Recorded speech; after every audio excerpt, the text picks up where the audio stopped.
حضرت خضر علیہ السلام آئے, کہنے لگے حضور شیخ عبد القادر جیلانی سے کہنے لگے آپ دعا نہ کریں, میں پیغام لے کے آیا ہوں, اس کے نصیب میں یہ اولاد نہیں, نہ کریں دعا.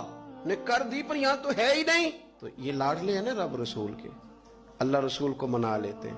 تو غوث پاک کہنے لگے اچھا نہیں اس کے نصیب میں دعا, چلو ٹھیک ہے, اولاد کوئی نہیں, کوئی نہیں. پھر ہاتھ اٹھائے, کہ اللہ تجھے پتا تھا نا کہ یہ میری طرف آ رہی ہے, اور اللہ تجھے علم تھا نا میرے دروازے تک آ گئی ہے, اور مالک تجھے پتا تھا نا دعا کا کہے گی اور میں دعا کروں گا, تو جانتا تھا نا. اچھا میں سمجھ گیا. اب یہ لوگوں سے جا کے کہے گی میں عبد القادر تک بھی ہوا یوں پر میرا کام نہیں بنا, ملا کچھ نہیں, یہ کہے اور دو آنسو شیخ عبد القادر جیلانی غوث پاک. اللہ اچھا ٹھیک ہے, کہے گی نا میں ہوا یوں, ٹھیک ہے کوئی عرض نہیں. لفظ کہے حضور غوث پاک نے تو جناب خضر وہیں کھڑے کھڑے کہنے لگے عبد القادر تیرے بھی قربان جاؤں, اور تیرے رب کے تیرے ساتھ پیار کے بھی قربان جاؤں.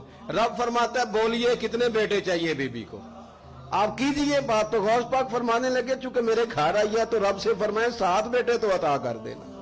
او بھائی اتنی سی بات نہیں لوگوں کی سمجھ میں آتی کہ میرا کوئی لاڈلا پیار والا ہو تو میں مان جاتا ہوں, تو جو رب رسول کے لاڈلے وہ جب بات کرتے ہیں تو اللہ رسول بھی مان جاتے ہیں. بھائی اتنی سی بات ہے. ایک شخص نے آ کے کہا حضور میرا والد انتقال کر گیا ہے, رات خواب میں دیکھا بڑے عذاب میں. لوگ بڑے پریشان ہوتے ہیں ان باتوں بڑے, لیکن میں بڑے دلائل قائم کر سکتا ہوں. آپ ہمیں کیا ملانگو سمجھتے ہیں کہ ہم جو بات کریں گے بغیر دلیل کے کریں گے؟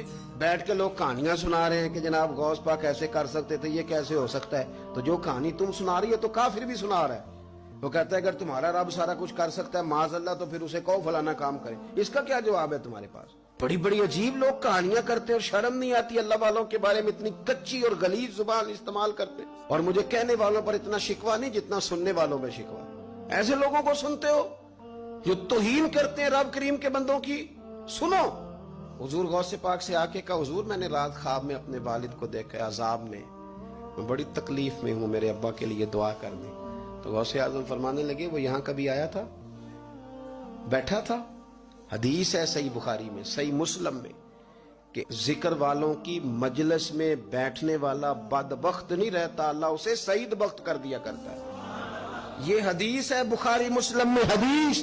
اب تم حدیث ماننے سے بھی انکار کرو گے؟ جو اللہ والوں کی محفل میں آئے بدبخت ہو تو رب سعید بخت کر دیتا ہے, بخاری مسلم ہے. جو ذکر والوں کے ساتھ بیٹھے تو رحمت اسے گھیر لیتی ہے. اس نے کہا حضور میرے والد آئے ہیں آپ کی محفل میں. تو غوث پاک نے بچھا لیا مجھلا, کہا مالک تیرے محبوب کا فرمان ہے نا کہ جو ذکر کی محفل میں بیٹھے انہیں رحمت گھیر لیتی ہے, ان پر سکینہ نازل ہوتا ہے. وہ بدبخت ہوں تو سعید بخت ہو جاتے ہیں. تو اللہ پھر بندہ نمازی کرنا, وہ ہمارے ساتھ بیٹھا کرتے تھے. مہربانی فرمانا کرم نوازی فرما. وہ شخص کہتا ہے میں رات کو جا کے سویا تو خواب میں ابا ملے.